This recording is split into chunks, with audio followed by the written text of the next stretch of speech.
स्वागत है दोस्तों हमारे YouTube चैनल नारी संवेदना मृदुला सिन्हा के उपन्यासों के संदर्भ में लेखिका डॉक्टर रमा पद्मजा वेदुला। घरवास निरंतर परिवर्तित होते ग्रामीण गृहस्थ जीवन, मजदूरों और स्त्रियों की संघर्षमय जीवटता की अद्भुत गाथा है। रामजीवन सिंह के दरवाजे पर शाम को प्रतिदिन बैठक होती है।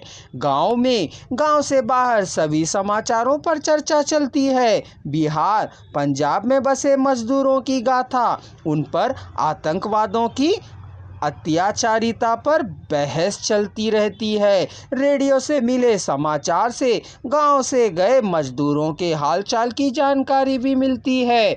बिहार गांव की जंगली जाति मूसरों के कई लोग मजदूरी करने बिहार पंजाब गांव चले जाते हैं। गांव में उनके परिवार का पालन पोषण सही ढंग से करने वाला कोई नहीं। अपने मर्दों के आगमन के इंतजार में वहां की औरतें गांव के जमींदारों के अत्याचारों को सहते हुए जीवन यापन करती हैं।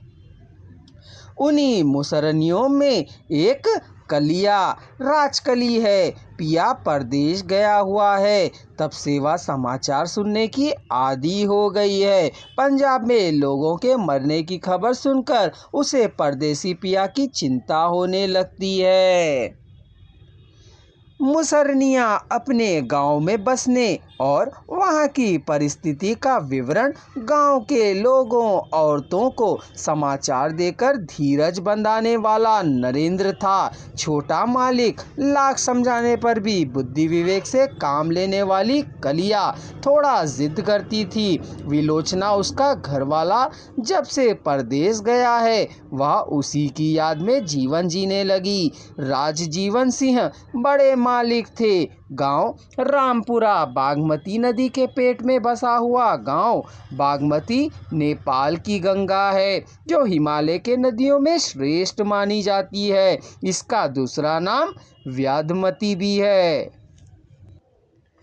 गांव के भाग्यवान लोगों में से एक डाक बाबू है। गांव में किसी न किसी को नीचा दिखाने की उनकी योजना उन्हीं की नींद हराम करती रहती है। डाक बाबू के भाई राघव मिश्र थे। दोनों बहनों के अलावा पिताजी थे, वे स्वर्ग सिधार चुके थे। माँ इनको समझा समझा कर परेशान थी, लेकिन डाक बाबू लोगों का मनी ऑर्डर चिट्ठियाँ सभी अपने पास रख लेते। माँ मानसिक शारीरिक रूप से कमजोर थी, करे तो भी क्या कर सकती थी। फेकन 10 बीघे की जमीन का रखवाला था। डाक बाबू कालिया के इज्जत पर हाथ डालना चाहता था, पर वो हल्ला मचाती है जिससे गांव में उसकी कोई इज्जत नहीं रहती। फिर भी बड़े घराने के लोगों के सामने मुसरों को झुककर ही जीना पड़ता है, क्योंकि इन्हीं के सहारे उनका पेट पलता है। शादी ब्याह व्रत त्योहार आदि इन्हीं के आसरे ही होते थे। कलिया चिट्ठी लेकर छोटे मालिक नरेंद्र के पास पहुंचता है। खुली चिट्ठी देख गांव की हालत को समझता है कि चिट्ठी हमेशा ऐसे ही प्राप्त होती है। डाक बाबू सब खोल कर ही देता है। वह तो दुष्ट है। कलिया अपने पति से दूर होकर गांव में ही सारा जीवन व्यतीत करती है। साहूकार के पास चावल लेने जाने से वह भी खरी खोटी सुनाता है।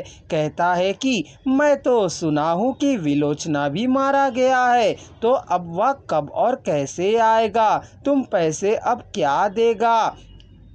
नहीं, विलोचना की चिट्ठी आई है, वह आने वाला है, कहकर वह खाली हाथ वापस लौट जाती है। बच्चों को उबला आलू देकर खाने फिर सोने के लिए कहती है। छोटू तो रोकर ही सो जाता है। बड़ा रमुआ तो 12 वर्ष का है। वह तो कहने लगा कि सभी तो मालिक के घर काम करने गए हैं, पर तुम क्यों नहीं जाती? सभी को काम के बदले धान मिलता है, सब लोग खाना खाते हैं। यह सुनवा कहती है, चुप रहे, मैं नहीं जाती।